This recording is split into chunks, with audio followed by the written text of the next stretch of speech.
जी अस्सलाम वालेकुम स्टूडेंट्स, आवाज आ रही है मेरी?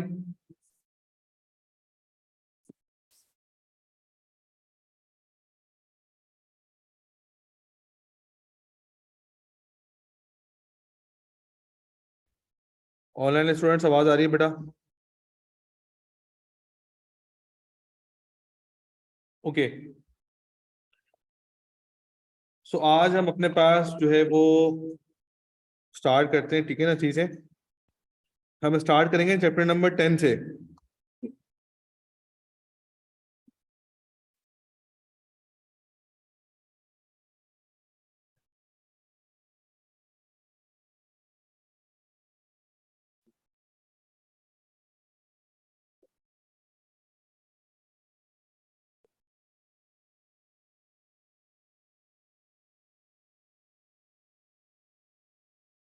अच्छा भाई, तो सर अगर हम डिस्कस करते हैं चैप्टर नंबर 10, जो कि चैप्टर है हमारे पास स्टैट्स पोर्शन का, ठीक है ना?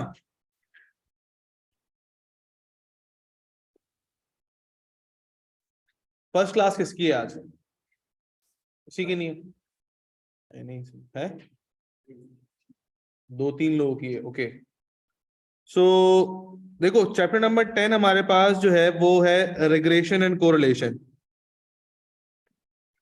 कल की लिस्ट में मैंने आपको लिखवाया भी था, ठीक है ना? रिग्रेशन एंड कोरिलेशन का जो चैप्टर है अपने पास, वो एग्जाम पॉइंट ऑफ व्यू से कोई 6 से 8 मार्क्स के बीच में टेस्ट होगा। मतलब 3-4 MCQs, 3-4 MCQs regression and correlation पर आएंगे आपके पास, ठीक है? जिसमें कैलकुलेशन भी होगा और जिसमें थ्योरी वाला पार्ट भी होगा आपके पास, सही है? अब सर, रिग्रेशन एंड कोरिलेशन दो अलग अलग चीजें हैं, लेकिन चूंकि कनेक्टेड है तो एक साथ हमारे पास दिया हुआ स्टडी टेक्स्ट में। सो सबसे पहले हम अपने पास जो है वो रिग्रेशन देखेंगे, ठीक है ना? हम जो अपने पास देखने जा रहे हैं वो देखने जा रहे हैं रिग्रेशन एनालिसिस।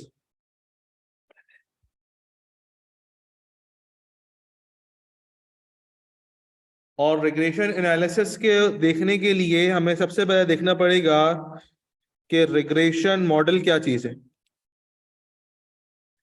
रिग्रेशन एनालिसिस में सबसे पहले चीज देखेंगे regression model.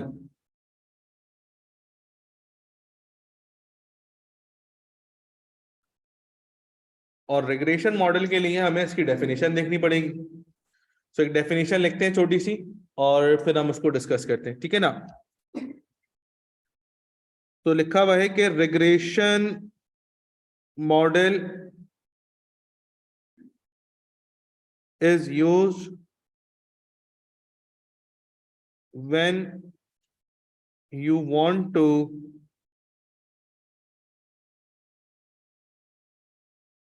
estimate. Regression model is used when you want to estimate the changes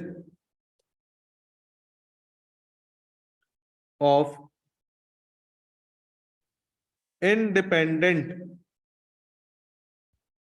variable on dependent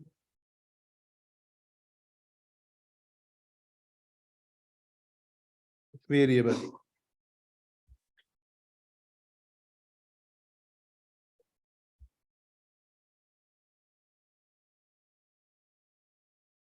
This model is mainly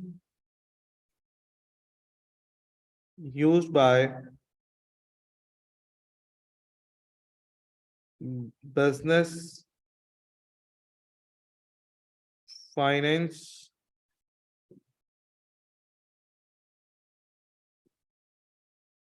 and data analyst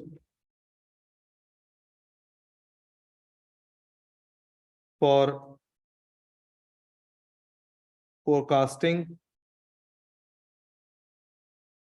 planning, and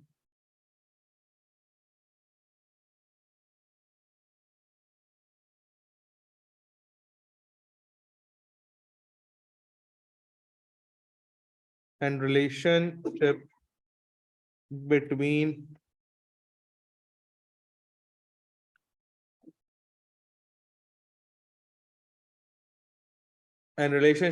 variables.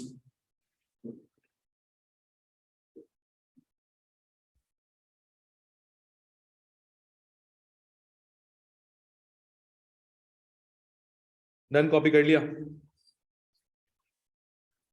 सो भाई एक definition है, इस definition में क्या समझ आया? किसी की समझ आई डेफिनेशन? इसको रीड करो। क्या?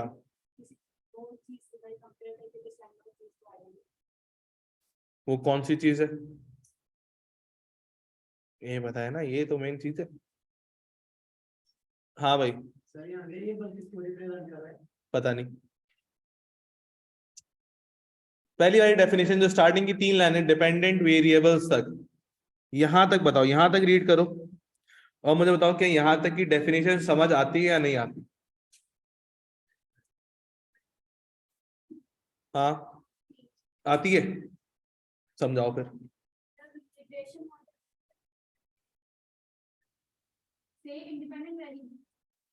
नहीं, शाहिद का मतलब क्या होता है ये?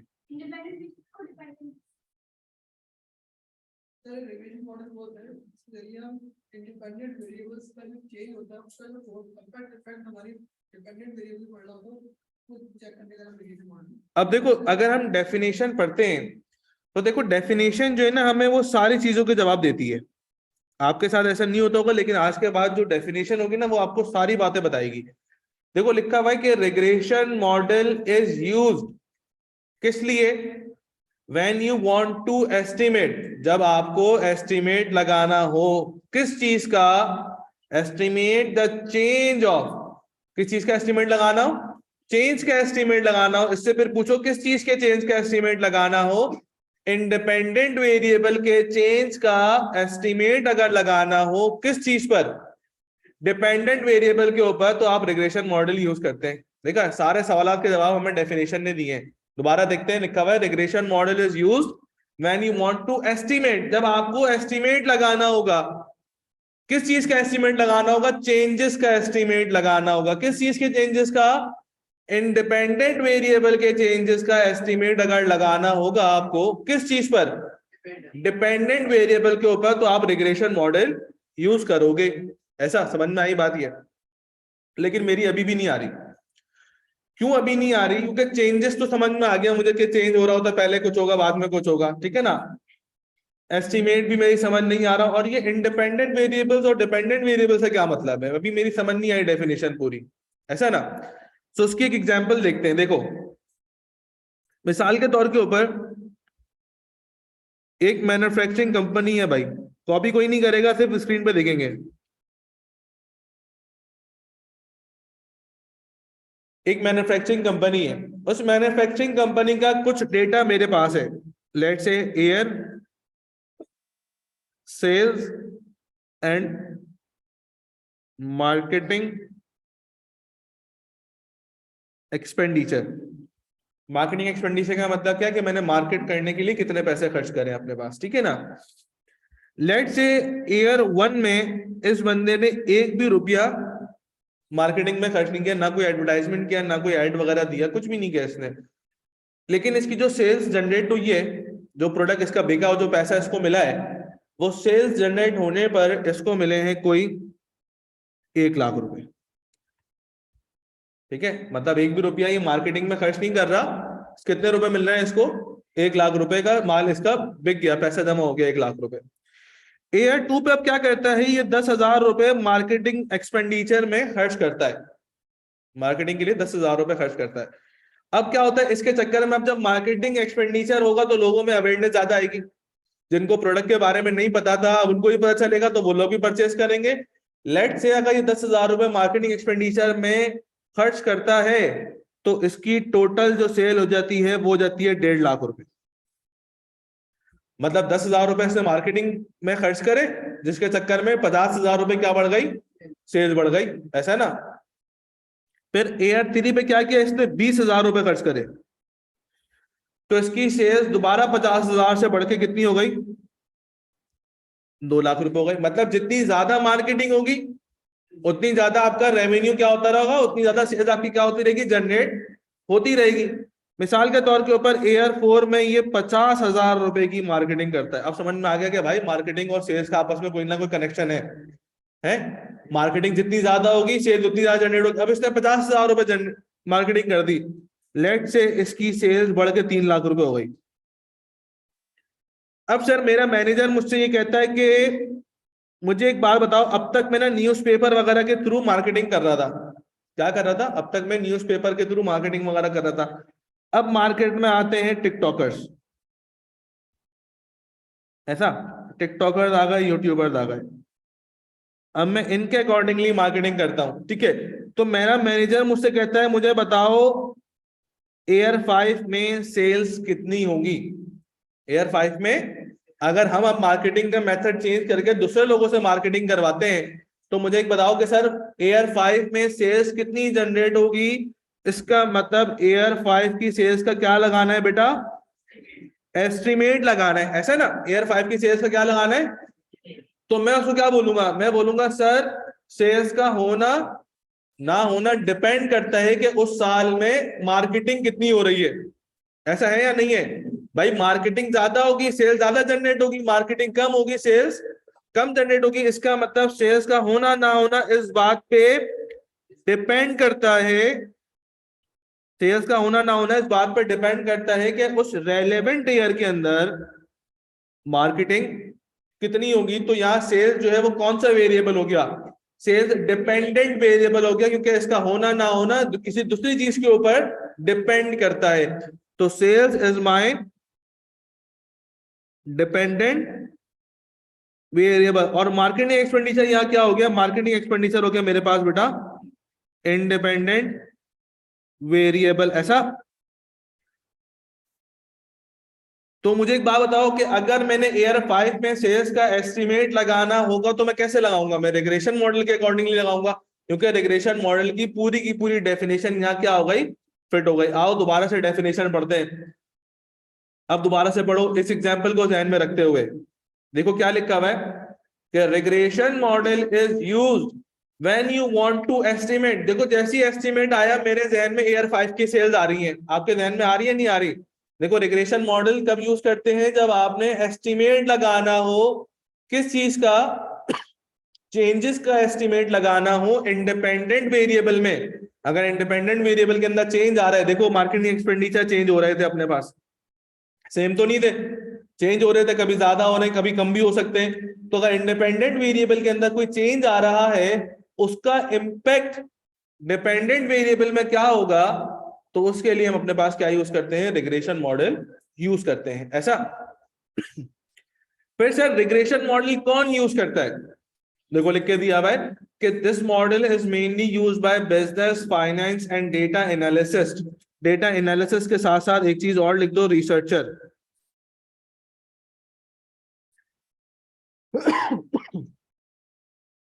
डेटा एनालिसिस के साथ एक चीज और लिख दो, रिसर्चर। तो ये लोग हैं जो कि आपके पास रिग्रेशन मॉडल को यूज करते हैं। रिग्रेशन मॉडल किस लिए यूज होता है, देखो लिखा हुआ है फॉर फोरकास्टिंग। फोरकास्टिंग का मतलब क्या होता है कि फ्यूचर में क्या प्रिडिक्ट करना है हमने। भाई एस्टिमेट जो लगाना है वो आज लगाना है, नहीं ना। एक्सपेंडिचर तो आज करूंगा, पूरे साल में सेल जनरेट होगी, तो फ्यूचर में एस्टिमेट लगाना है। तो फोरकास्टिंग के लिए, प्लानिंग के लिए और रिलेशनशिप बिटवीन वेरिएबल्स को मेजर करने के लिए आप अपने पास रिग्रेशन मॉडल यूज करते हो। क्या ये बात भेजे हैं, बैटरी नहीं बैटरी, किसकी नहीं बैटरी मुझे बताओ। सबको समझ आया कि रिग्रेशन मॉडल क्यों यूज करते हैं, ठीक है ना। अच्छा, अब सर रिग्रेशन मॉडल के कुछ यूजेस हैं, एक तो मैंने वहां भी लिख दिया, यूजेस को मैं सेपरेट भी आपके लिए कर देता हूं कि अगर आपने फोरकास्टिंग करना है आपने अगर फोरकास्टिंग करना है, फोरकास्टिंग का मतलब क्या है, आपने फ्यूचर प्रिडिक्शन करनी है।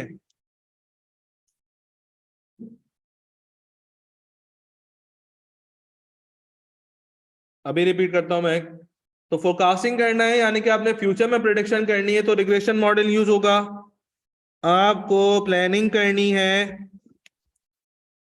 सो रिग्रेशन मॉडल यूज कर सकते हैं आप, ठीक है ना, क्योंकि प्लानिंग भी हम किसी फ्यूचर में चीज की करते हैं अपने पास, ठीक है।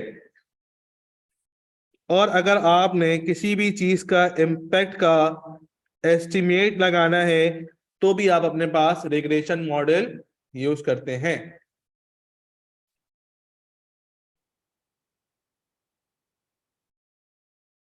क्या ये बात समझ में आ रही है आप लोगों को या नहीं आ रही? इसको फटाफट से कॉपी करें, मैं जूम आउट कर रहा हूं, फिर थोड़ा सा आगे बढ़ते हैं।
देखते हैं चीजों को। सीन क्या था कि सर रिग्रेशन मॉडल हमने देखा था, रिग्रेशन मॉडल की डेफिनेशन को दोबारा से देखते हैं। लिखा हुआ है sir, regression model is used when you want to estimate, जब भी हमें एस्टिमेट लगाना होता है किसी भी चीज का तो हम क्या करते हैं, रिग्रेशन मॉडल को यूज करते हैं। एस्टिमेट, हर किसी चीज का एस्टिमेट नहीं लगा सकते रिग्रेशन मॉडल से, किसी खास चीज का लगाते हैं। किन चीजों का लगाते हैं कि सर चेंजेस का एस्टिमेट लगाते हैं। अच्छा, हर किसी के चेंज का एस्टिमेट नहीं लगाते। किसका चेंज का एस्टिमेट लगाते हैं? इंडिपेंडेंट वेरिएबल्स के चेंज का एस्टिमेट लगाते हैं। किसके ऊपर? डिपेंडेंट वेरिएबल के ऊपर। इंडिपेंडेंट वेरिएबल और डिपेंडेंट वेरिएबल का मतलब क्या है कि अगर एक चीज से दूसरी चीज अफेक्ट हो रही है तो वो आपस में इंडिपेंडेंट और डिपेंडेंट वेरिएबल्स होते हैं। मिसाल के तौर के ऊपर sales and marketing expenditure. Sales क्या है तुम्हारे पास? डिपेंडेंट है ऑन किस पे? मार्केटिंग एक्सपेंडिचर के ऊपर। मार्केटिंग एक्सपेंडिचर जितना ज्यादा होगा सेल्स उतनी ज्यादा होगी, मार्केटिंग एक्सपेंडिचर जितना कम होगा सेल्स क्या होगी? उतनी कम होगी। क्या ये बात समझ में आ रही है नहीं आ रही? अभी मेरे थोड़े थोड़े आना शुरू हुई है। आओ ये एग्जांपल नंबर 2 देखते हैं अब।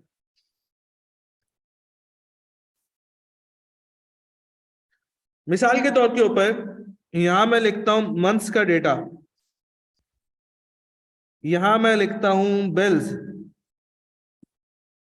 और मैं यहां लिखता हूं यूनिट कंज्यूम।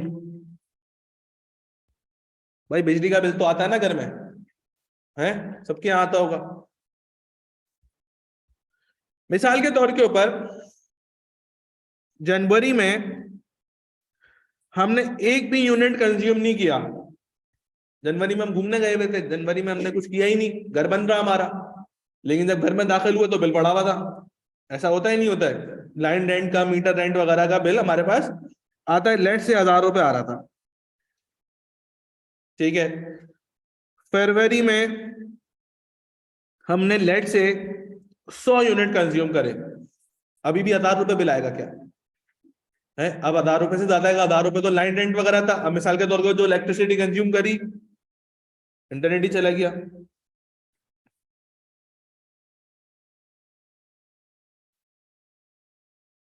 हाँ भाई, अब हमने 100 यूनिट कंज्यूम करे। अब अगर 100 यूनिट कंज्यूम हमने करे तो लेट से 2500 रुपए का बिल आया, ऐसे ही मिसाल समझने के लिए, ठीक है ना। 2500 रुपए का बिल आया अपने पास।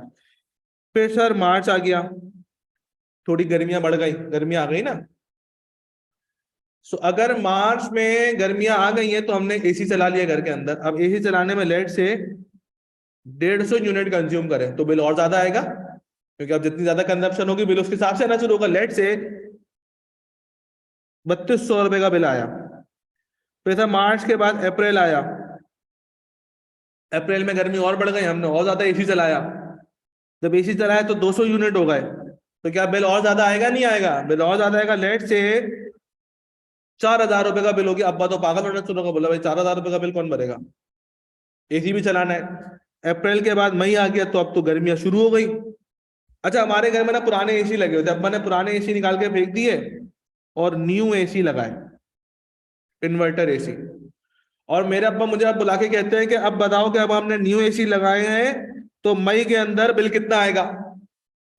मई के अंदर बिल कितना आएगा? इसका मतलब मई के बिल का हमने क्या लगाना है मेरा भाई? एस्टिमेट लगाना है। अब जब एस्टिमेट लगाना है तो मैं क्या बोलूंगा सर, कि बिल का आना ना आना इस बात पे डिपेंड करता है कि उस स्पेसिफिक मंथ के अंदर इलेक्ट्रिसिटी कितनी कंज्यूम हो रही है। अब अगर मिसाल के तौर के ऊपर मैं 250 यूनिट चला लूंगा और ये सोचूंगा कि भाई इन्वर्टर एसी लगा हुआ तो 250 यूनिट के हिसाब से बिल आएगा है, या अगर मैं 150 यूनिट कंज्यूम करूंगा तो 150 यूनिट के हिसाब से आएगा। इसका मतलब बिल का आना ना आना इस बात पर डिपेंड करता है कि इलेक्ट्रिसिटी कितनी कंज्यूम कर रहे हैं। ज्यादा कंज्यूम करेंगे बिल भी ज्यादा आएगा, कम कंज्यूम करेंगे आपके पास बिल भी कम आएगा। तो अगर मुझे एस्टिमेट लगाना होगा तो मैं यहाँ कौन सा मॉडल यूज कर लूंगा? रिग्रेशन मॉडल मैं यूज कर लूंगा, क्योंकि रिग्रेशन मॉडल क्या करता है? एस्टिमेट लगाता है चेंजेस का इंडिपेंडेंट वेरिएबल के डिपेंडेंट वेरिएबल में ड्यू टू इंडिपेंडेंट वेरिएबल्स। क्या ये बात समझ में आती है नहीं आती आप लोगों के? इस एग्जांपल को भी कॉपी कर लो अपने पास।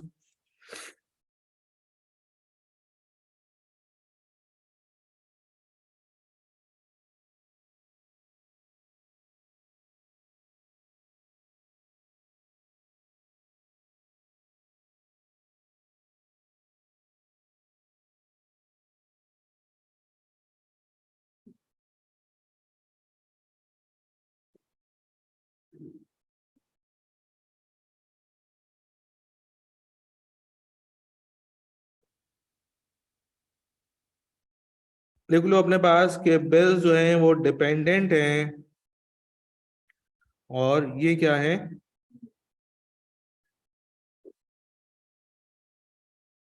अच्छा, इंडिपेंडेंट वेरिएबल एक नहीं होता, इंडिपेंडेंट वेरिएबल बहुत सारे भी हो सकते हैं। इंडिपेंडेंट वेरिएबल्स बहुत सारे भी हो सकते हैं, लेकिन उन बहुत सारों को बोलते हैं मल्टीपल लीनियर रिग्रेशन। क्या बोलते हैं? Multiple linear regression. हमारे पास जो है वो है सिंपल लीनियर रिग्रेशन। फर्क क्या है? सिंपल लीनियर रिग्रेशन के अंदर सिर्फ दो वेरिएबल्स होते हैं, एक डिपेंडेंट वेरिएबल, एक independent variables. Multiple linear regression के अंदर मोर देन टू वेरिएबल्स होते हैं, उसमें डिपेंडेंट एक ही होता है, इंडिपेंडेंट वेरिएबल बहुत सारे होते हैं। तो वो कब पढ़ेंगे हम? वो हम नहीं पढ़ेंगे, हमारे कोर्स का पार्ट नहीं है वो, ठीक है ना। जब हम कैफ के अंदर आएंगे, जब ग्रुप बी के अंदर आएंगे, कैफ 6 के अंदर, फिर वहां बताऊंगा कि मल्टीपल लीनियर रिग्रेशन क्या होता है और वो कैसे काम करता है, ठीक है ना। अपनी एग्जांपल सिर्फ यही है कि एक डिपेंडेंट होता है वेरिएबल, एक इंडिपेंडेंट वेरिएबल होता है, ठीक है भाई। क्या आपको डिपेंडेंट इंडिपेंडेंट वेरिएबल का फर्क समझ आ गया, या मैं एक और एग्जांपल दूं आप लोगों को? है आ गया समझ में? ओके। तो सर अब बात समझ में ये आती कि ये एस्टिमेट लगेगा कैसे। अब ये तो समझ आ गया कि भाई एस्टिमेट लगाना है फ्यूचर के अंदर, तो मैं रिग्रेशन मॉडल लगा लूंगा।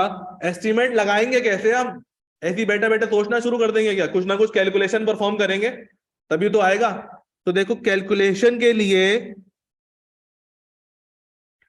कैलकुलेशन के लिए मेरा बेटा आप लोगों को रिग्रेशन इक्वेशन कैलकुलेट करनी पड़ेगी।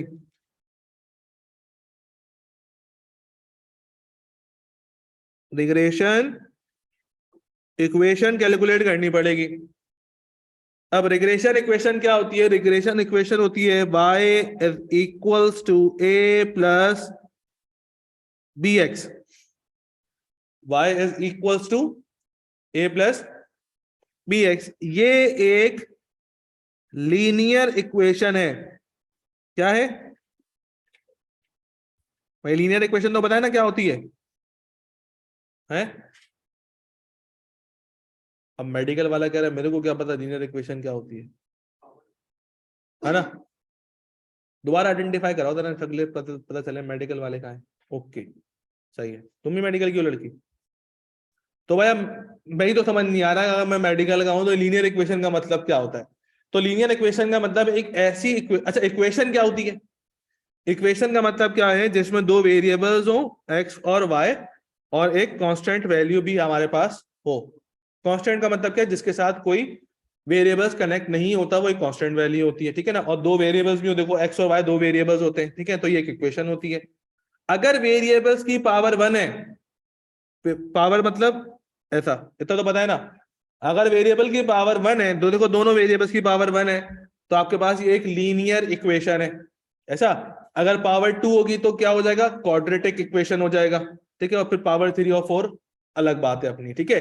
तो लीनियर इक्वेशन क्यों बोलते हैं? क्योंकि इसमें दोनों वेरिएबल्स एक्स और वाई की वेरिएबल वैल्यू क्या है, पावर क्या है, 1 है अपने पास, ठीक है? इस वजह से इसको लीनियर इक्वेशन बोलते हैं। ठीक हो गया? अच्छा अब सर बात ये आती है, ये y का मतलब क्या है? देखिए y का मतलब होता है, मैं यहां लिखता हूं आप लोगों के लिए, y is your dependent variable. यहां पे y का मतलब क्या है? Dependent variable. यहां पे x का मतलब क्या है? Independent variable.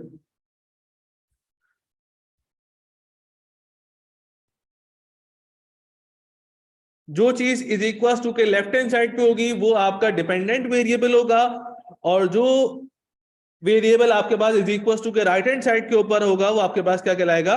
इंडिपेंडेंट। तो y लेफ्ट हैंड साइड के ऊपर तो डिपेंडेंट हो गया, और x राइट हैंड साइड के ऊपर है तो क्या हो जाएगा आपके पास? इंडिपेंडेंट वेरिएबल हो जाएगा। ये a क्या है? a है रिग्रेशन कांस्टेंट। a क्या है बेटा? रिग्रेशन रिग्रेशन कांस्टेंट, ऐसा। और b क्या है? b है बेटा रिग्रेशन कोफिशिएंट। ए क्या है? रिग्रेशन कांस्टेंट, और बी क्या है? रिग्रेशन। अब इनके मतलब क्या है भाई? डिपेंडेंट इंडिपेंडेंट वेरिएबल तो मेरी समझ में आ गया। अब ये रिग्रेशन कांस्टेंट और रिग्रेशन कोफिशिएंट का मतलब क्या है? देखो इसके ब्रैकेट आगे डाल के लिखो, पर unit change in y due to change in x, ऐसा लिख लें।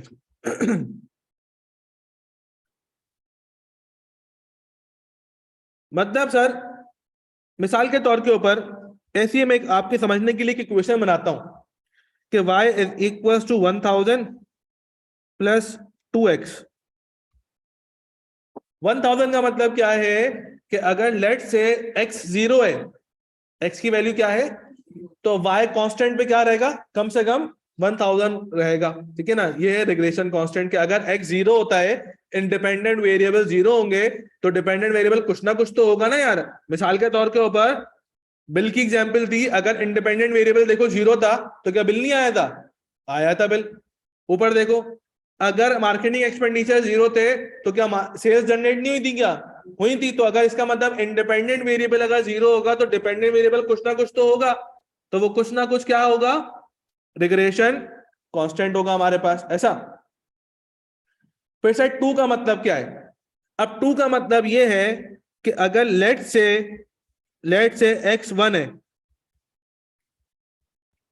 x1 है, x की वैल्यू क्या है 1 है, तो y की वैल्यू क्या हुई फिर 4, मतलब x कितने यूनिट से बढ़ा, 0 से 1 यूनिट पर आया, तो y कितने यूनिट से इंक्रीज हो गया, जितना कोफिशिएंट है उससे इंक्रीज हो जाएगा। अगर लेट से आप x रखते हो 3, अगर x रखा 3 तो y के अंदर क्या 6 से इंक्रीज आ जाएगा, तो इसका मतलब y क्या हो जाएगा 1006। ऐसा, इसका मतलब क्या हुआ कि अगर आपका रिग्रेशन कोफिशिएंट पॉजिटिव होता है, अगर रिग्रेशन कोफिशिएंट पॉजिटिव है, देखो +2 है ना, अगर रिग्रेशन कोफिशिएंट आपका पॉजिटिव होता है तो इसका मतलब क्या होता है, इसका मतलब होता है इंक्रीज इन एक्स, एक्स की वैल्यूज में इंक्रीज आएगा तो वाई की वैल्यू में भी इंक्रीज आएगा, इंक्रीज इन वाई। क्या ये बात समझ में आ रही है? देखो पहले क्या था, एक्स 0 था, जब एक्स 0 था तो वाई क्या आया मेरा भाई 1000 आ गया। फिर जब एक्स 1 यूनिट पे आया, एक्स 1 यूनिट से बढ़ा, वाई कितने यूनिट से बढ़ा 2 यूनिट से बढ़ा, क्योंकि कोफिशिएंट की वैल्यू क्या थी 2 थी। अगर फिर x 3 यूनिट हो गया तो y में कितने यूनिट से चेंज आया बेटा 6 यूनिट से इंक्रीज आया। हो क्या रहा है, हो ये रहा है कि अगर x की वैल्यूज बढ़ती हैं और आपका रिग्रेशन कोफिशिएंट क्या है पॉजिटिव है तो x बढ़ेगा, साथ साथ y भी इंक्रीज होगा। ऐसा ना, देखो हो रहा है, हो रहा है। अब देखो मिसाल के तौर के ऊपर मैं एक इक्वेशन लिखता हूं आप लोगों के लिए, that y is equals to 1000 minus 4x, 1000 minus 4x। अब अगर x 0 है तो y क्या हुआ भाई, x 0 है तो 4 मल्टीप्लाई बाय 0 करूंगा 0 हो जाएगा, तो 1000 माइनस 0 करूंगा 1000 ही रहेगा है। मिसाल के तौर पे x की वैल्यू हो गई अब 1, x की वैल्यू 1 यूनिट से क्या हुई इंक्रीज हुई, तो अब रिग्रेशन कोएफिशिएंट पॉजिटिव है नेगेटिव है, नेगेटिव का मतलब क्या है y के अंदर डिक्रीज आएगा। देखो 4000 माइनस 1000 माइनस 4 करो क्या आएगा 996। इसका मतलब क्या हुआ x बढ़ा और y कोएफिशिएंट से क्या हो गया कम हो गया। मिसाल के तौर के ऊपर x की वैल्यू प्यारे बच्चों हो जाए 3, तो 4 3 क्या हो जाएगा 12। अब 12 का मतलब ये हो गया कि x तो बढ़ा 3 यूनिट से, y कम हो जाएगा 12 यूनिट से, तो y की वैल्यू क्या हो जाएगी 988। क्या ये बात समझ में आ रही है नहीं आ रही? तो इसका मतलब ये हुआ कि बेटा अगर आपका रिग्रेशन कोफिशिएंट नेगेटिव है तो इसका मतलब क्या होगा कि increase in x means decrease in y। क्या ये बात समझ में आई या नहीं आई? किसकी समझ नहीं आई?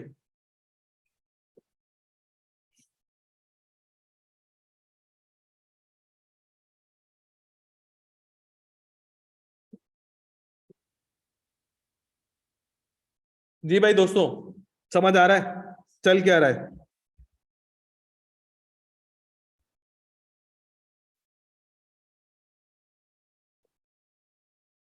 पीछे लोग नजर आ रहा है?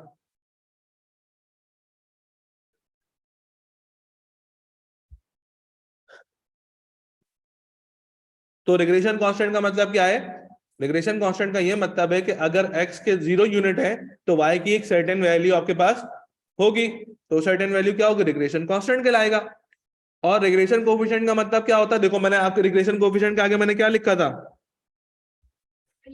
पर यूनिट चेंज इन y के अंदर चेंज आएगा due to x, change in x, मतलब x के अंदर वैल्यू चेंज होती रहेंगी।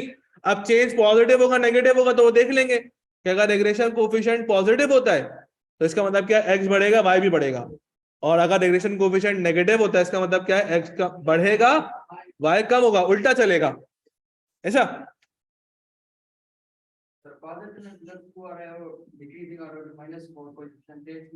है, तो मैंने ऐसी एग्जांपल अज्यूम कर ली, वो तो ऐसी एग्जांपल ले ली भाई। अगर मैं डायरेक्ट ये लिखवाता, ये एग्जांपल साइड की छुपा दो, मैं अगर डायरेक्ट ये लिखवाता कि पॉजिटिव होगा तो इंक्रीज इन एक्स होगा, नेगेटिव होगा तो increase in x mean decrease in y होगा। तो समझ में आता?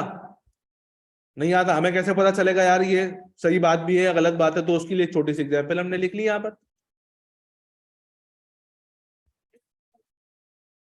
क्या चीज? राइट और लेफ्ट बोले तो भाई देखो ना, ये इक्वेशन का लेफ्ट हैंड साइड है, ये इक्वेशन का राइट हैंड साइड है। तो जो वेरिएबल आपके पास लेफ्ट हैंड साइड के ऊपर होगा वो डिपेंडेंट होगा, जो वेरिएबल आपके पास राइट हैंड साइड के ऊपर होगा वो इंडिपेंडेंट होगा। ऐसे है।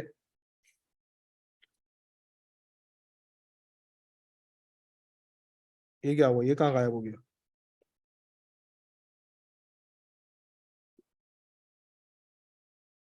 भाई बच्चों मेरी बात समझ में आ रही है आप लोगों के?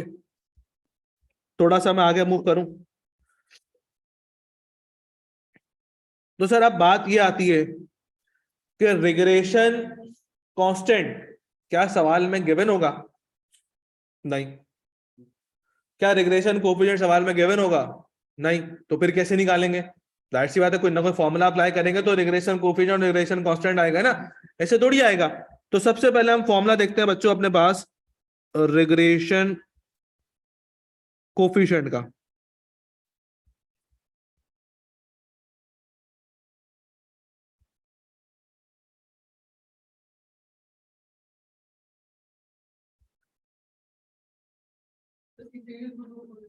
थोड़ा सा नीचे, सही है।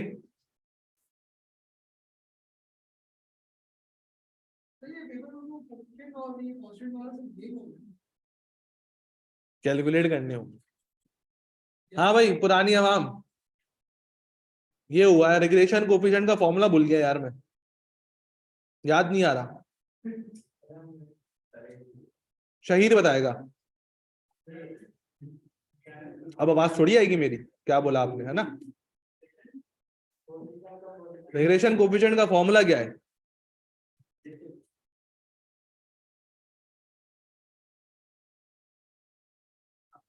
मेरे को क्या पता सर, वो 1 महीने पहले पढ़ा था, हमारा काम थोड़ी याद रखना। हाँ मेरा काम है याद रखना। मैं आपसे फॉर्मूला पूछ रहा हूं, आएगा कैसे वो नहीं पूछ रहा हूं।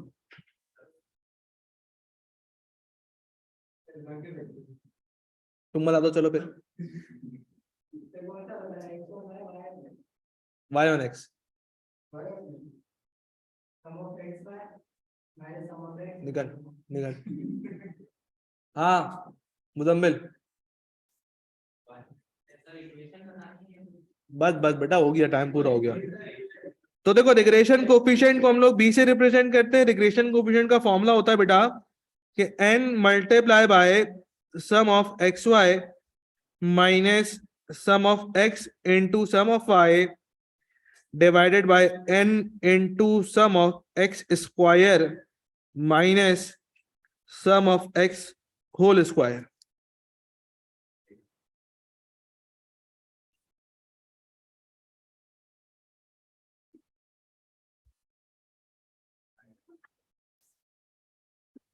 ब्रैकेट के अंदर कहां? न्यूमरेटर में ऊपर ना, ब्रैकेट के अंदर तो डॉट है, डॉट का मतलब होता है मल्टीप्लाई।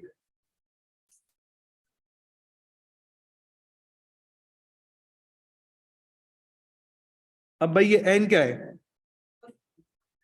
किसका number? Number of observation.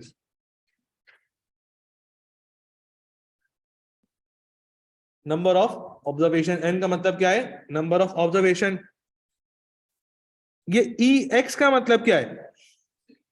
Sigma x का मतलब होता है sum of all observation, sum of all observation of X. Medical वालों सम का मतलब क्या होता है? ऐड करना। अगर x की वैल्यू है 4 6 8 2 तो इनका सम करोगे तो क्या आएगा? 20 आएगा। इसका मतलब ई एक्स क्या हो जाएगा? 20 हो जाएगा। सिंपल, ऐसा ना? ये ई वाई का मतलब क्या है? ई वाई का मतलब है sum of all observation of, तो y की जो वैल्यूज होंगी उनको ऐड कर लूंगा, सम ऑफ y आ जाएगा ऐसा। फिर एक और चीज थी, सम ऑफ एक्स वाई, तो इसका मतलब क्या है, sum of all observation of x into Y. मिसाल के तौर के ऊपर मेरे पास y का डेटा है बेटा, तो 4 6 8 क्या बना, ये भी BC हो गया, ओके। नहीं थोड़ा चेंज करते हैं इसको, 12, अब बोलो कितना हो गया, 24 हो गया। तो भाई अगर मैं पूछूं कि सम ऑफ एक्स क्या है, तो 20 है, सम ऑफ वाई क्या है, तो सम ऑफ एक्स वाई क्या होगा, देखा क्या मल्टीप्लाई होगा, देखो ये लिखा हुआ है sum of x Y. Sum of x Y का मतलब क्या है कि मैं हर इंडिविजुअल वैल्यू एक्स और वाई को मल्टीप्लाई कराऊंगा, फिर उनको ऐड करूंगा। मतलब देखो 4 2 जा, फिर और फिर अब सम करो क्या बना,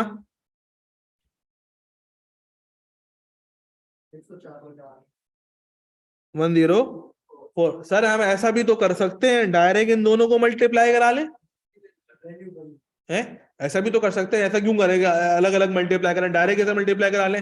तो प्यारे बच्चों ये लिखा हुआ है सम ऑफ एक्स वाई, ये नहीं लिखा हुआ है कि sum of x multiply by sum of Y, देखो फर्क है दोनों में। लिखा हुआ क्या है, sum of x into Y, ये थोड़ी लिखा हुआ है sum of x multiply by sum of Y. तो याद रखना sum of x Y is not equals to sum of x into sum of Y, बराबर नहीं आएगा, वरना करके देख लो 20 मल्टीप्लाई बाय 24 कर लो, देखो आंसर सेम नहीं आएगा। 480 आ रहा हो, वैसे क्या आ रहा है 104। तो सम ऑफ एक्स वाई का मतलब क्या है, हमने हर अलग अलग एक्स और वाई की वैल्यू को मल्टीप्लाई कराना है, फिर उनको ऐड करना है ऐसा। तो इसको अपने पास नोट डाउन कर लीजिए फटाफट से।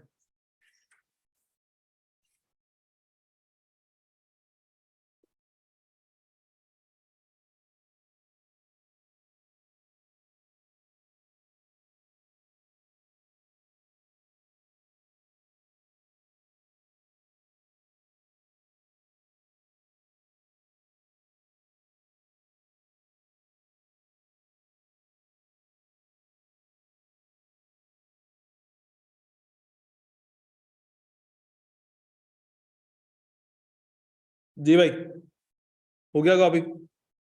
यार आज सुस्ती से कॉपी कर रहे हो तुम लोग, कल नजर लग गई। कल वाला थोड़ा पैशन लेके आओ, अपने टैलेंट को भूलो नहीं यार, शाबाश।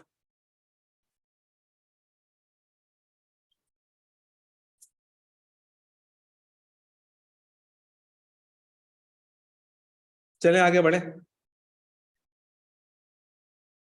आओ देखो। अब सर बी तो आ गया, ए कैसे आएगा, ए बोले तो, हाँ रिग्रेशन कांस्टेंट। तो सर ए का फॉर्मूला है A is equal to sum of Y over N minus B multiply by sum of X over N. तो बी जो ऊपर आएगा वो यहां फॉर्मूले में रखकर ए निकाल लूंगा ऐसा।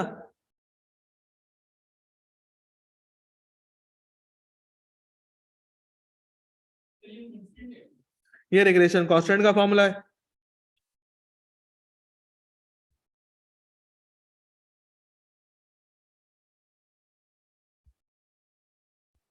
क्या आप लोग मेरे साथ हैं? सवाल सॉल्व करने शुरू करें हम।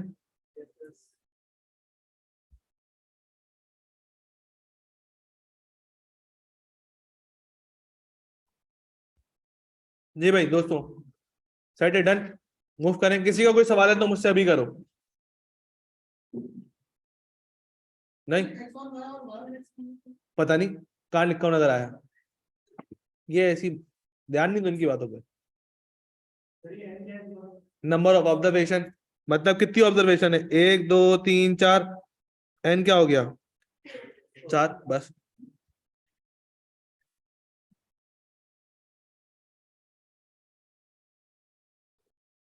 देखो रिग्रेशन इक्वेशन, और सुन लो, रिग्रेशन इक्वेशन दो टाइप्स की होती हैं। एक होता है जिसको हम लोग बोलते हैं y ऑन x, एक रिग्रेशन इक्वेशन होती है जिसको हम लोग बोलते हैं x ऑन y। ठीक है ना। अभी जो हम इक्वेशन देख रहे हैं वो देख रहे हैं y ऑन x वाली। y ऑन x का मतलब क्या है, जिसके अंदर y डिपेंडेंट होगा और x इंडिपेंडेंट वेरिएबल होगा। x ऑन y के अंदर उल्टा है, x डिपेंडेंट हो जाएगा और y इंडिपेंडेंट हो जाएगा। तो अभी जो हम रिग्रेशन इक्वेशन देख रहे हैं वो कौन सी देख रहे हैं बेटा, y ऑन x वाली देख रहे हैं। ठीक है, जिसके अंदर y कौन सा वेरिएबल है, डिपेंडेंट वेरिएबल है, और x कौन सा वेरिएबल है, x इंडिपेंडेंट वेरिएबल है अपने पास। ठीक है, आओ फिर एक सवाल सॉल्व करते हैं, जरा देखते हैं उस सवाल में क्या लिखा हुआ हमारे लिए।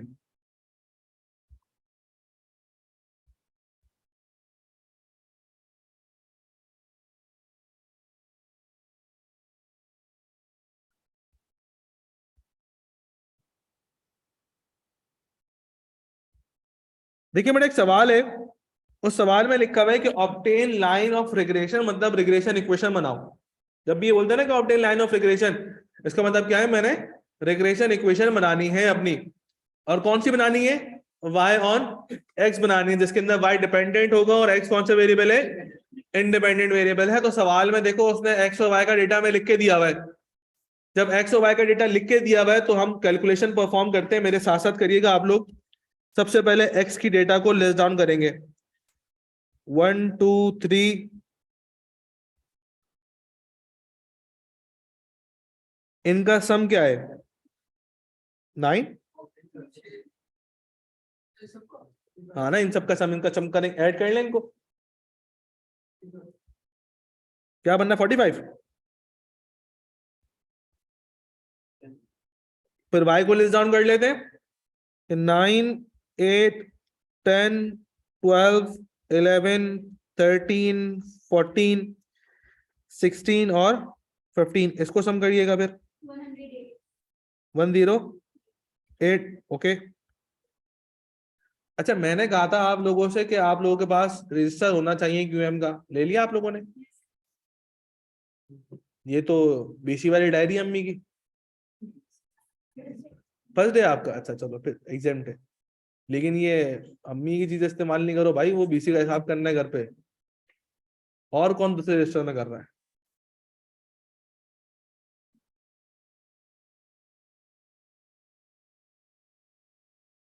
तुम कर रही हो दूसरे रजिस्टर में काम, है ना? और कौन ऐसा है जिसने रजिस्टर नहीं लिया भाई? आज आ जाएगा ना, बस ठीक है। और बाकी कौन है? आज आ जाएगा, चलो अच्छा है। भाई रजिस्टर थोड़ा सा मोटा वाला लो, ये 100 150 200 300 पेज वाला मत लेना, ये तो एक महीने में भर जाएगा। ऐसा वाला रजिस्टर ले लो, दिखाओ जरा, ऊपर करके दिखाओ, ऐसे ऊपर करो ना, ऐसे, हाँ है जैसे इलेक्शन में खड़ा होता है, देखा ऐसा। तो ऐसा वाला रजिस्टर ले लो, ठीक है। तो उसके अंदर ये होगा कि 2-3 महीने तो चल जाएगा। चलो आगे देखते हैं। तो सर सम ऑफ एक्स भी आ गया, सम ऑफ फाइव भी आ गया। अब क्या निकालना है दूसरा फॉर्मूला, देखो फॉर्मूला, देखो फॉर्मूला बताएगा और क्या निकालना है, चेक करो क्या निकालना है, सम ऑफ एक्स वाई निकालना है। सम ऑफ एक्स वाई के लिए हमने क्या करना पड़ेगा, एक्स और वाई को मल्टीप्लाई कराना पड़ेगा, तो मल्टीप्लाई कराओ, फिर फिर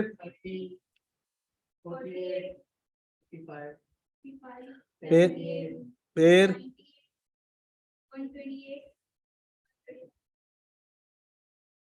क्या बना,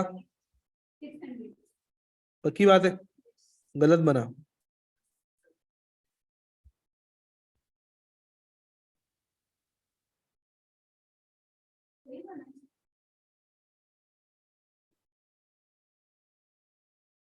ये सही बना है, 597, 600 नहीं होगा। ठीक है भाई, अब एक और चीज निकालनी है, देखो फॉर्मूला देख के बताओ क्या निकालना, और फॉर्मूला देखो, फॉर्मूला फॉर्मूला देखो, और क्या निकालू है,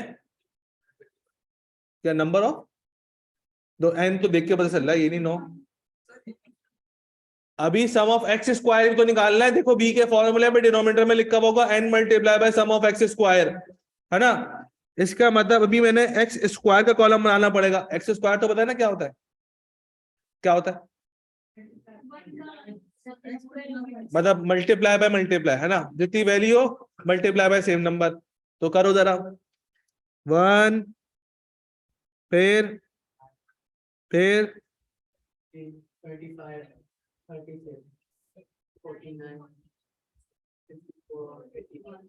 सब बताओ।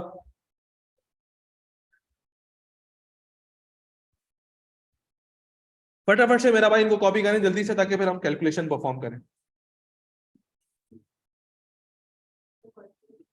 क्वेश्चन दिखा दूं, देखो क्वेश्चन।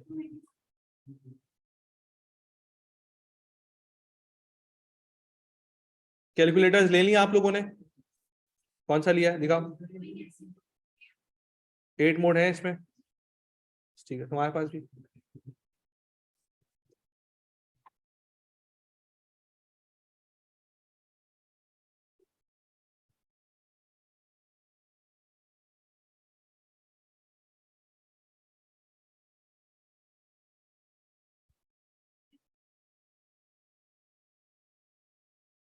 देखो कैलकुलेटर होना बहुत जरूरी है हर बच्चे के पास। उसका एक रीजन है, उसका रीजन ये है कि जितना हमारा कैलकुलेटर पे हाथ सेट होगा ना, जितना तेज हम कैलकुलेटर के ऊपर सॉल्व कर सकेंगे, उतना ही हमारे पेपर में कैलकुलेशन के लिए अच्छा रहेगा, ठीक है ना। तो कैलकुलेटर हर बच्चे के पास हो, और हर बच्चा कैलकुलेटर रख के उसको परफॉर्म भी कर रहा हो, बैग में रखने के लिए नहीं मंगवाना है, ठीक है ना। परफॉर्म भी करना हमने साथ साथ।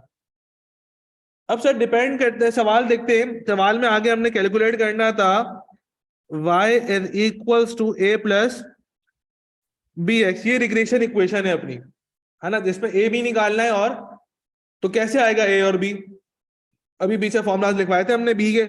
तो बेटा b का फॉर्मूला क्या था, b का फॉर्मूला था n multiply by sum of x y minus sum of x into sum of y divided by n into sum of x square minus sum of x का whole square. So अब ये होगा कि b is equals to n, क्या है मेरे पास, number of observation. कितनी ऑब्जर्वेशन है सर, x की 9 y की 9, 18 हो गई। नहीं, एक ही दफा काउंट होगी, है। x और y के अलग अलग काउंट करके नहीं बोलूंगा, x और y एक पेयर है, सिर्फ x की काउंट कर लो, ठीक है। तो कितनी ऑब्जर्वेशन हो गई, 9 ऑब्जर्वेशन हो गई। बाद का बच्चा क्या करता है, x के अलग काउंट कर रहा होता है, y के अलग काउंट कर रहा होता है, तो 18 कर देगा वो। ऐसा ही नहीं करना, 9 ही है। 9 multiply by sum of x y क्या है, 597 माइनस 45 मल्टीप्लाई बाय 108, 18 क्यों होगा, यही तो मैं कह रहा हूं। देखो ये एक पेयर है, दिस इज कॉल्ड एक ऑब्जर्वेशन, ये एक ऑब्जर्वेशन है, एक्स और वाई मिला के एक ऑब्जर्वेशन बनेगी, ठीक है। सो इस तरह की 9 ऑब्जर्वेशन है मेरे पास। So divided by 9 multiply by sum of x square कितना है 285 माइनस सम ऑफ एक्स का मतलब 45 का होल स्क्वायर। तो बच्चों अगर मैं 9 मल्टीप्लाई बाय 597 करता हूं तो क्या बनता है, 9 मल्टीप्लाई 597 करें, 5373 minus 45 multiply by 108, 489 multiply by 285, 25 minus 45 multiply by 45, 2025। अगर हम 5373 से माइनस करें 4860 तो क्या बनना है न्यूमरेटर, 513, मतलब न्यूमरेटर की वैल्यू 513 आ जाएगी। लड़की न्यूमरेटर क्या होता है, ऊपर वाला, फ्रैक्शन में जो ऊपर वाली वैल्यू होती है न्यूमरेटर होता है, नीचे वाली। चलो शुक्र है, बताओ। हाँ वो क्या, नीचे डिनोमिनेटर क्या आ रहा है, 2565 माइनस 2025, 540, जरा डिवाइड कराएं दोनों को, डेसिमल में आ रहा होगा। 0.9 देखो डायरेक्ट नहीं कर सकते, वर्किंग जरूरी है, वर्किंग जरूरी है, वर्किंग बेहद जरूरी है। सर डेसिमल में नहीं नहीं, इसको राउंड ऑफ नहीं करेंगे, ऐसे डिस बताएं। 0.95 के बाद क्या है? बस कुछ भी नहीं है। अच्छा 0.95 का क्या मतलब है, कौन बताएगा मुझे? सर 95 into एक मिनट, मैं जिससे पूछूंगा वो बताएगा।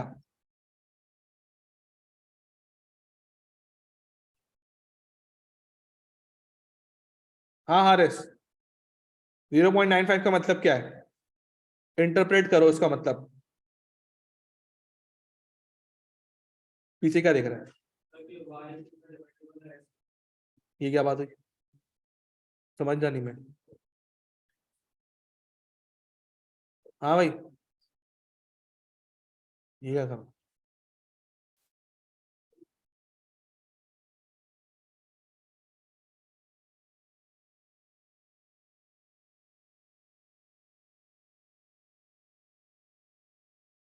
ये क्या मतलब है 0.95 का?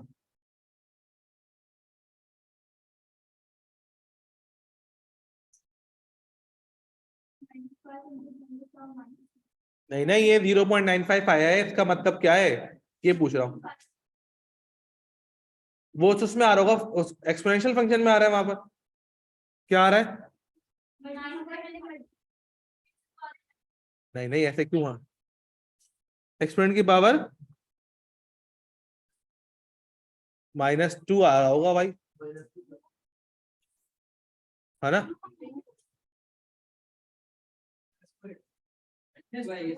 भाई पॉजिटिव में है, बी की वैल्यू इंक्रीज होगा। ये क्या आ रही है कैलकुलेटर से? 9.95 मल्टीप्लाई बाय 10 की पावर -2 आ रही होगी भाई, है ना?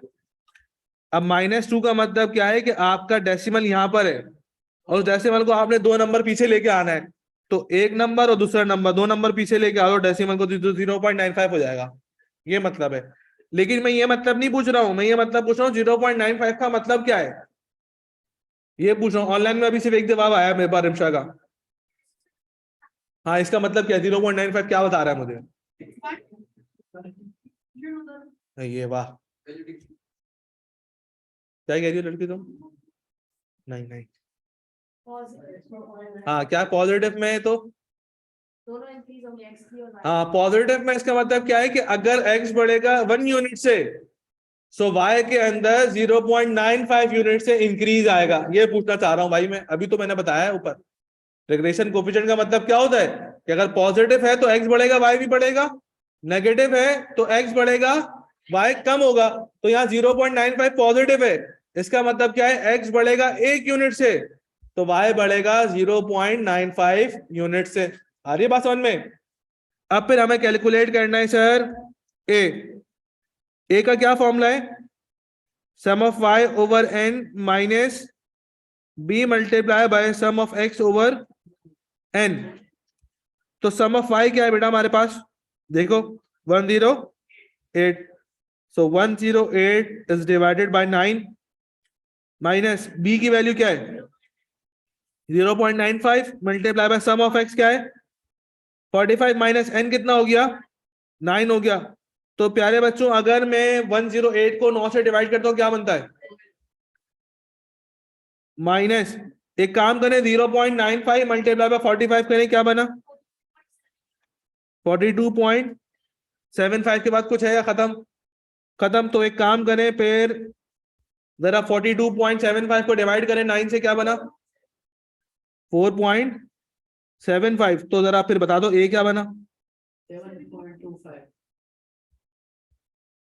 7.25 7.25 का मतलब क्या है कि अगर x 0 होगा तो y की वैल्यू 7.25 होगी। ये कांस्टेंट की वैल्यू है ना यार, अगर x 0 होता है तो y की वैल्यू इतनी होगी आपके पास। क्या ये बात समझ में आ रही है नहीं आ रही? ऐसा ना, आओ ऊपर चलो। तो प्यारे बच्चों a की जगह मैं लिख देता हूं क्या? 7.25। b की जगह क्या रखूं? 0 पॉइंट, और x की जगह x ही रख देंगे। ये मेरा हो जाएगा आंसर। बस और कुछ करना ही नहीं है। क्या ये बात समझ में आ रही है तुम लोगों के? ऐसा फटाफट से इसको कॉपी करने मैं जूम आउट कर रहा हूं।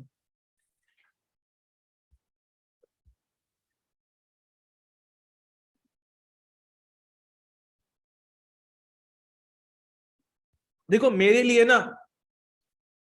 लिए बहुत आसान है कि मैं बोलूं कि भाई रिग्रेशन इक्वेशन क्या होती है, y equals to a plus B x क्या होता है, ठीक है ना। a क्या होता है नहीं बताऊं, b क्या होता है नहीं बताऊं, बोलूं फॉर्मूला ये अप्लाई करो, आंसर निकालो, घर जाओ। मेरे लिए बहुत आसान काम है ये, ठीक है ना। लेकिन कहने का मकसद ये है कि मैंने आपको पहले दिन बोला था, कल ही बात हुई थी हमारी, कि हमने रट्टा तो लगाना नहीं है चीज का, हर चीज को समझ समझ के करेंगे कि ए का क्या मतलब है, बी का क्या मतलब है, ताकि रीजन पता हो कि पीछे कैलकुलेट क्यों करते हैं, है ना। सो इसीलिए इन बातों को अपने जहन में रखिएगा आप, सही है। फटाफट से कॉपी कर लो ताकि फिर हम नेक्स्ट सवाल पे चले।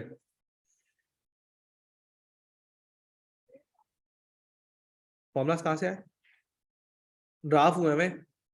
अब वो ड्राफ्टिंग का काम हमारे पास नहीं है, अगर होता तो मैं आपको 100% बताता।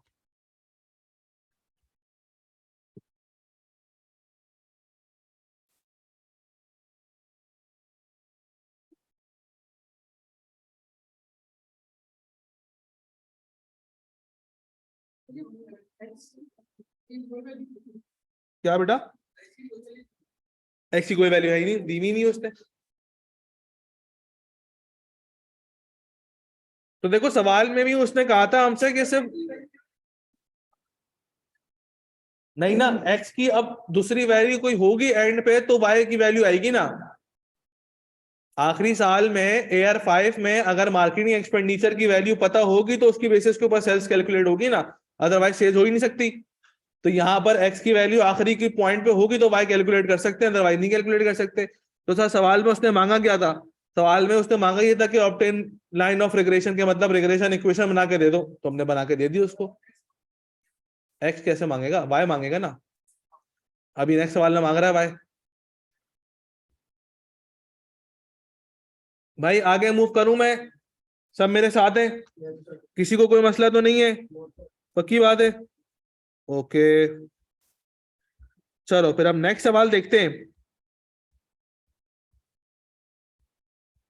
अच्छा मुझे एक बात बताओ कि रिग्रेशन मॉडल यूज कौन करता है, अभी लिखवाया मैंने 2 मिनट पहले।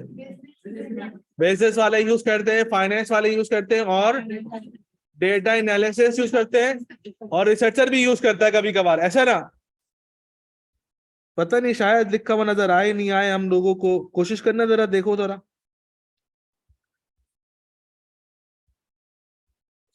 देखो सवाल में सवाल पढ़ो, देखो क्या लिखा हुआ है, लिखा हुआ है are researcher wants to find out if there is a relationship between height of son and height of their father। देखो रिसर्चर आ रहा है ना। आगे बढ़ो, in other words do tall fathers have tall son। he took a random samples of 6 families, 6 families को उसने data ले लिया है कि their height in inches and given below in an order array। इसका मतलब टेबल वाइज आपको data divide दिया हुआ, देखो लिखा हुआ है कि हाइट ऑफ फादर क्या है, हाइट ऑफ सन क्या है। एक मसला है यहाँ पर, पूछो क्या। यहाँ पे उसने एक्स और वाई नहीं बताया, ऊपर वाले सवाल में तो उसने बोल दिया था कि एक्स की वैल्यूज ये है, वाई की वैल्यूज ये है। अब यहाँ हमें खुद ढूंढना पड़ेगा, अज्यूम नहीं करेंगे, डेफिनेशन को फिट करेंगे इसके ऊपर। अब तक तो डेफिनेशन ऊपर वाली लाइनों में तो फिट नहीं हुई है। ऊपर वाली लाइन अगर मैं बार बार रीड करूं तो डेफिनेशन का कोई भी लिंक मुझे ऊपर वाली लाइन में नहीं मिलता, हो सकता है लास्ट लाइन में मिल जाए। क्या लिखा हुआ है, प्रिडिक्ट द हाइट ऑफ, इसका मतलब सन की हाइट को क्या करना है।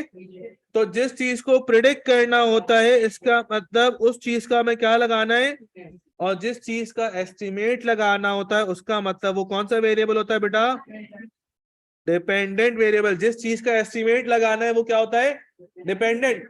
कॉमन डाल के क्या लिखा हुआ है, if the father's height is, और अगर ये वैल्यू आपको गिवन है तो दैट मींस इसका मतलब क्या है बेटा, ये इंडिपेंडेंट वेरिएबल है। ऐसा क्या बात समझ में आई, ये कैसे पता चला मुझे, डेफिनेशन याद थी तो मेरा काम हो गया।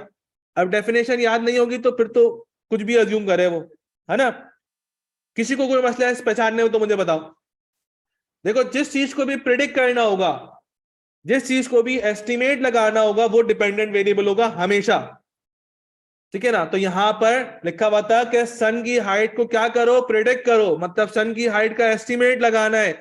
तो सन की हाइट मेरे पास क्या हो गई भाई, डिपेंडेंट वेरिएबल हो गई। डिपेंडेंट वेरिएबल को हम कौन से लेटर से डिनोट करते हैं, लेटर वाई से। इसका मतलब ये वाई का डेटा है, सन ऑफ वाई की जो वैल्यूज है ये किसका डेटा है, वाई का डेटा है। तो फिर बचा क्या, एक्स बचा। तो son of height of father's को क्या दे दूंगा मैं, एक्स दे दूंगा। तो इसका मतलब ये हुआ कि सर पहले मुझे रिग्रेशन इक्वेशन बनानी पड़ेगी और फिर प्रिडिक्ट करना पड़ेगा। तो सबसे पहले वैल्यूज को लिस्ट डाउन कर लेते हैं भाई, अल्लाह का नाम लेके आओ। एक्स की वैल्यूज को लिस्ट डाउन करते हैं, 63, 65, 66, 67, 67 एंड 68। इसका सम बताइएगा। 3 3 कितना, 396। तो y की वैल्यूज को भी लिस्ट डाउन करते हैं भाई, 66, 68, 65, 67, 69, 70, 40। अब क्या कॉलम बनाऊं, अब क्या कॉलम बनाऊं, एक्स वाई का। जरा 63 मल्टीप्लाई बाय 66 करिएगा, क्या आ रहा है, 41। ओके, फिर 65 multiply by 68, 66 multiply by 65, 67 multiply by 67, हाँ 8 9, 67 मल्टीप्लाई बाय 69, 68 मल्टीप्लाई बाय 70,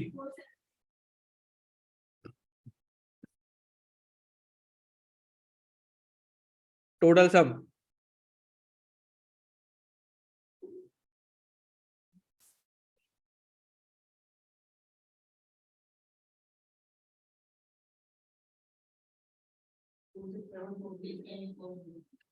26740। ऐसा।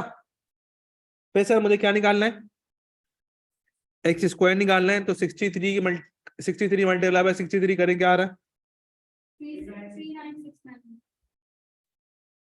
65 का स्क्वायर, 66 का स्क्वायर,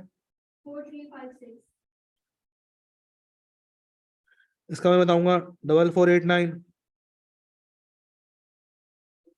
फिर इसका ये मैं बताऊंगा 4624। सब माप बता दो।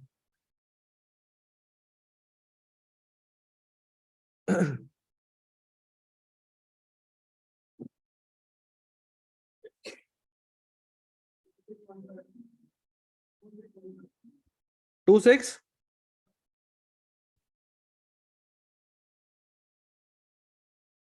आ गई, वैल्यूज आ गई भाई। अब क्या करें, इक्वेशन लिखते हैं और ए और बी की वैल्यू निकालते हैं। ए बी में से पहले कौन सा निकलेगा, पहले बी निकलेगा, क्योंकि ए के फॉर्मूले में बी यूज होता है, ऐसा ना। सो पहले इक्वेशन में आते हैं, y is equals to a plus B x. तो पहले b कैलकुलेट करते हैं भाई। b का फॉर्मूला याद हुआ किसी को, नहीं, n multiply by sum of x y minus sum of x multiply by sum of y divided by n into sum of minus sum of x का होल स्क्वायर। देखो फॉर्मूला याद करने का एक सबसे आसान तरीका है, सबसे आसान तरीका फॉर्मूला याद करने का, कि जब भी सवाल सॉल्व करो फॉर्मूला लिख लो। ठीक है, बाजू का बच्चा क्या करता है कि अगर एक चैप्टर में 5 सवाल सॉल्व कर लिए हैं तो उसको फॉर्मूला याद हो चुका था, वो डायरेक्ट वैल्यू तक रख के निकाल रहा होता है। सो अभी तो याद है, लेकिन जैसे पीछे वालों का हाल है कि 2 महीने बाद पूछा जाए तो बोलो भाई भूल गए होंगे, फिर फेसबुक पे जाके बोले कि सर ने नहीं पढ़ाया था है। हार्ड डिस्क छोटी है दिमाग की असल में।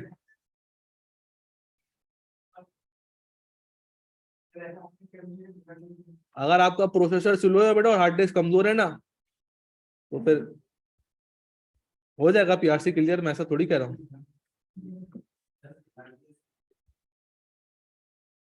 पहले पीआरसी तो आगे की सोचिए भाई, कल थोड़ी पीआरसी है, 2 महीने बाद देना PRC.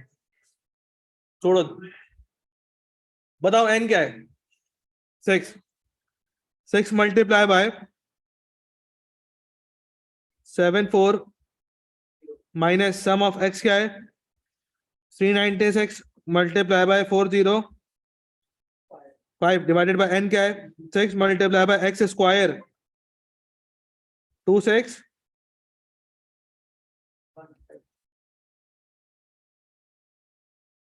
Minus sum of x 396 का होल स्क्वायर। तो मुझे एक बात बताओ बेटा, कि अगर मैं करूं कि 6 मल्टीप्लाई बाय 26740 क्या आ रहा है?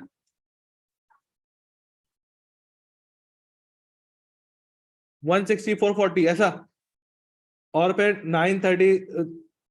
396 मल्टीप्लाई बाय 405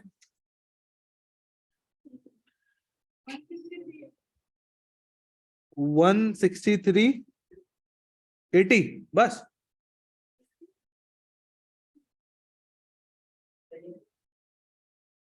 अच्छा, फिर क्या हो जाएगा? 6 मल्टीप्लाई बाय 26152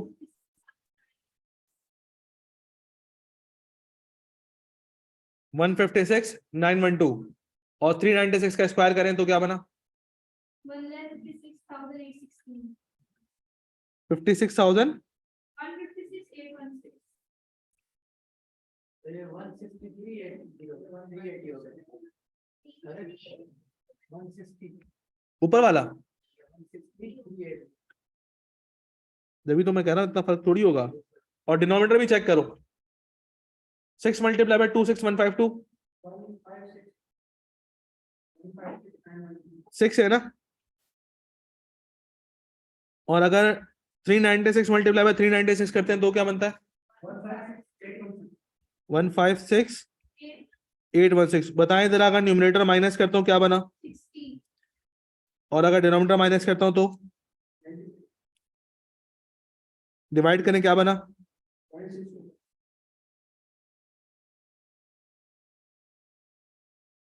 0 पॉइंट। कौन बताएगा 0.625 का क्या मतलब है? तुम बता रहे थे। तो पॉजिटिव तो है, पॉजिटिव का मतलब क्या है? हाँ, कितने यूनिट से? 0.625। एक्स बढ़ेगा 1 यूनिट से, वाई बढ़ेगा 0.625 से, ऐसा बस ये बोलना है, तोते की तरह बस ये बोलना है, याद रख लो। और अगर नेगेटिव होगा तो एक्स बढ़ेगा, वाई इतने यूनिट से कम हो जाएगा, बस ऐसा। फिर सर ए भी निकाल लेते हैं। ए का क्या फॉर्मूला बच्चों? Sum of Y over N minus B multiply by sum of X over N. तो भाई सम ऑफ वाई क्या है? 405 डिवाइडेड बाय 6 माइनस बी कितना है? Multiply by 396 divided by 6। तो अगर 405 डिवाइडेड बाय 6 करते हैं तो क्या बना?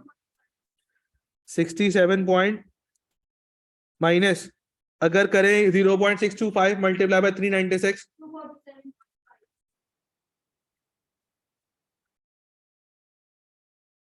है।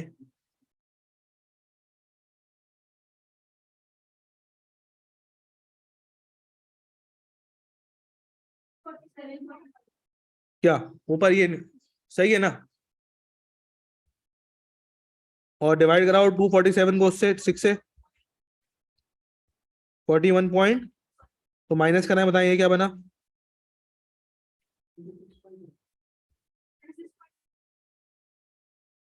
इसका मतलब अगर x 0 हो जाएगा तो y की वैल्यू कितनी रहेगी? मिनिमम से मिनिमम 26.25 रहेगी, ठीक है ना?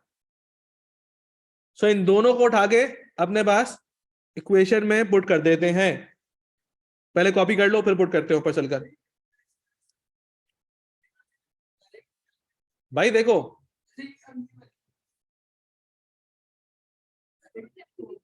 देखो एमसीक्यू जाएंगे। अब मैं वर्किंग इसलिए कर रहा हूं ताकि कुछ लोग मेरे साथ हो जाएं, फिर जब ये ट्रैक पर आ जाएंगे तो फिर भगाना शुरू कर देंगे, या मैं अभी भगा दूं, अभी नहीं भगा सकता ना, कुछ लोग पीछे रह जाएंगे, तो इसलिए सबको साथ लेके चलेंगे, ठीक है। भागने का शौक तो नहीं है ना क्लास में किसी को? अगर किसी को भागने का शौक है तो पुराने बच्चों से मिल लेना यार, मिल लेना इन लोगों से यार। दिलाओ नहीं सर। शहीर से और कोई नहीं मिला, और कोई नहीं मिला, यही मिला।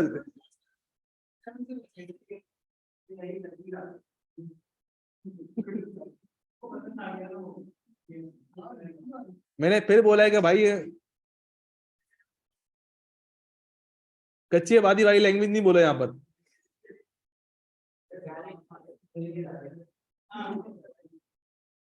वो तो मैं खाना खिलाने लेके जा रहा था उसको।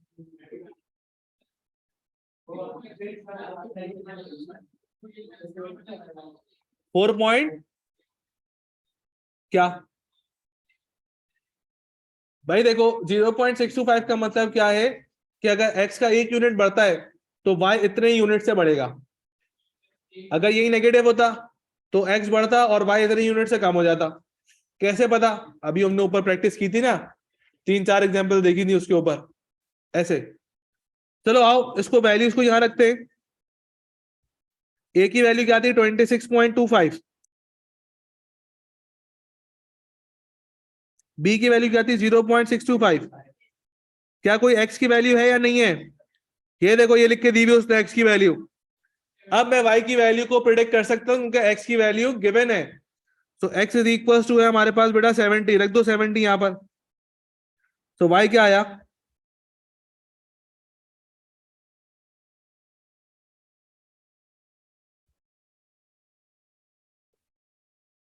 बोलो, पहले मल्टीप्लाई कराओ।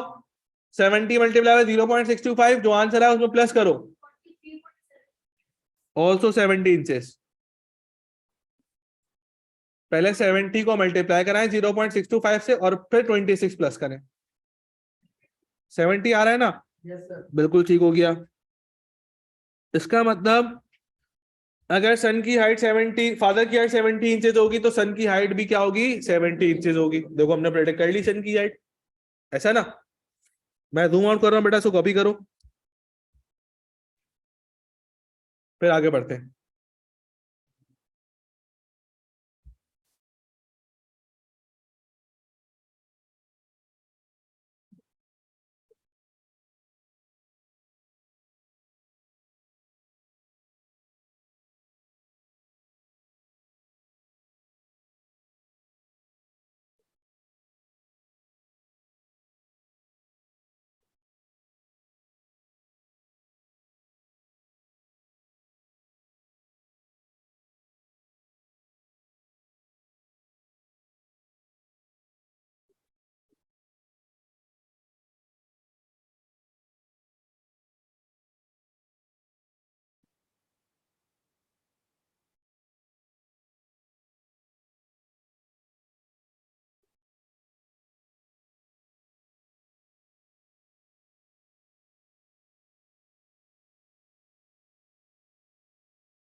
नहीं नहीं, जरूरी थोड़ी है।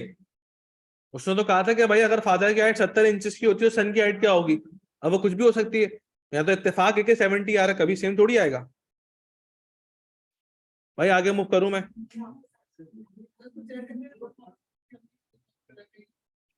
बाद में बताऊंगा।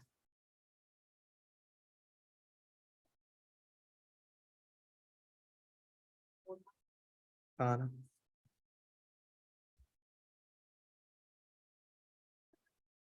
ऊपर का पूछना है? देखो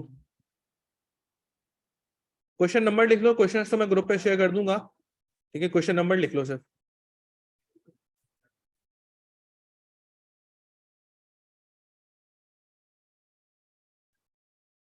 आगे बढ़े। चले भैया एक सवाल और सॉल्व करते हैं।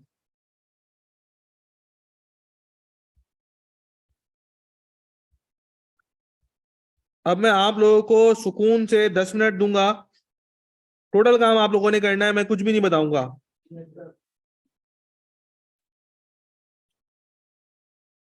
असाइनमेंट दे रहे हैं? नहीं, असाइनमेंट अभी थोड़ी देंगे बेटा, पहले चैप्टर कंप्लीट करेंगे फिर असाइनमेंट देंगे।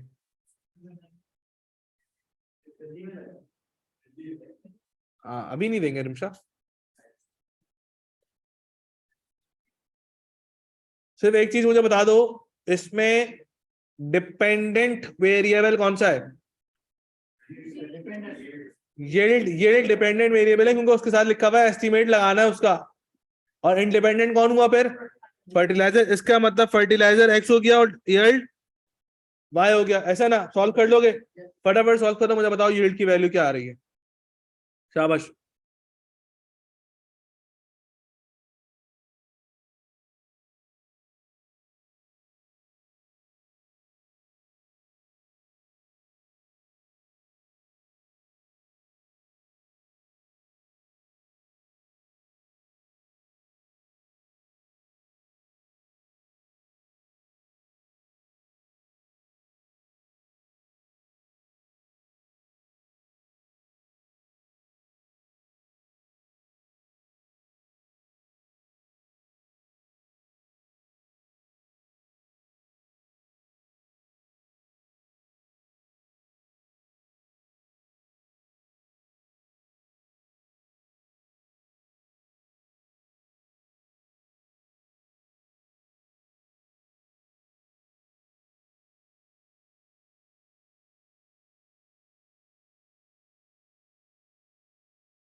चलो भाई, तो सर सीन ये है कि हम लोग सॉल्व कर लेते हैं इसको।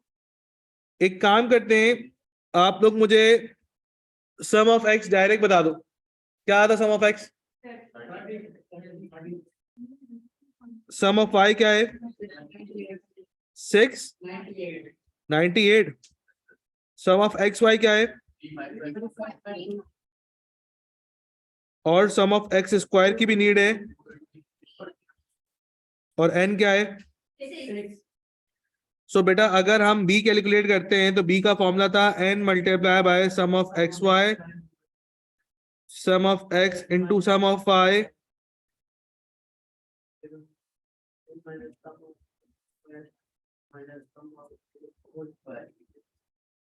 तो देखो n की वैल्यू कितनी है?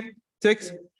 6 multiply by 3552 minus sum of x क्या है? 30 मल्टीप्लाई बाय 698 और ये हो जाएगा 6 मल्टीप्लाई बाय 220 माइनस 30 का। मुझे डायरेक्ट b की वैल्यू बता दो। 0.8857, ऐसा ना? अब देखो अगर कोई बच्चा 0.885 लेता है तो उसके बाद वाली वैल्यू देखो कौन सी है, 5 से बड़ी है छोटी है? अगर 5 से बड़ी होगी तो फिर उसको राउंड ऑफ कर लो, अगर 5 से छोटी है तो फिर बैकवर्ड राउंड ऑफ हो जाएगा। तो इसीलिए यहाँ पे 5 7 है, तो मैं 7 को राउंड ऑफ करके 5 की जगह में 6 भी कर सकता हूँ अपने पास, ठीक है? फॉरवर्ड राउंड ऑफ कर लोगे, एक आगे बढ़ा लोगे। और यही अगर 5 के बाद 0 होता 7 की जगह तो फिर मैं 885 तक ले लेता, कोई मसला नहीं था। सही है। अब सर ए कैलकुलेट करना है। ए का फॉर्मूला है सम ऑफ वाई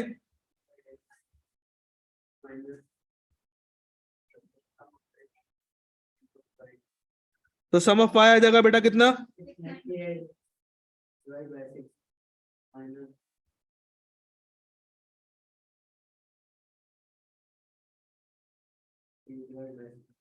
क्या बना ए? 160 है टोटल ओ भाई ए पूछ रहा हूं भाई मैं। 111.875।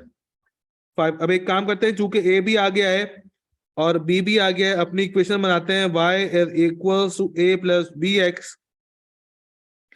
ए की वैल्यू आ गई 111.875 प्लस कोफिशिएंट की वैल्यू आ गई 0.8857 और x की वैल्यू क्या थी उसने दी हुई थी?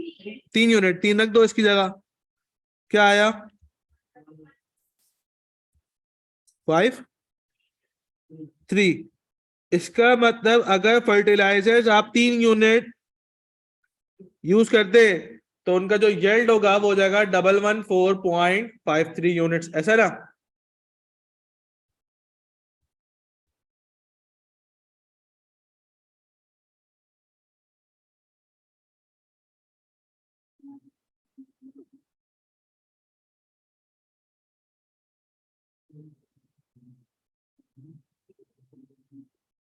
डन भाई। चलो बस एक काम करते हैं, यहीं तक रखते हैं इसको। इंशाल्लाह कल मुलाकात करते हैं आप लोगों से। अल्लाह हाफिज।